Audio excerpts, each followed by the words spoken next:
My name is Derek Taylor. I am a composite technician for DAS Aviation.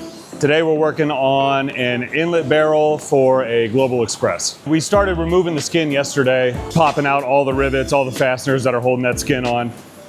The main cause for repair is the inner barrel, the screens and the honeycomb were damaged.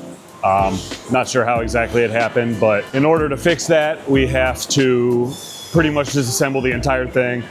And it's getting a new lip. It's all dented up, scratched up. So pretty much a wipe and reload. Right now, we're just removing the fasteners that are holding on this lip. On this side, there's a big dent, which is pretty much the main cause of replacing this.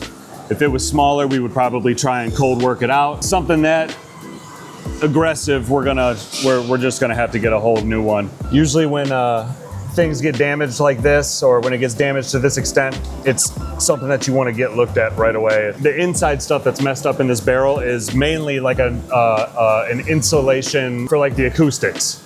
So it's not as loud as what it would be without having that screen and that honeycomb and all that stuff in there. It's very important to have, you know, these things structurally sound and nothing wrong with them.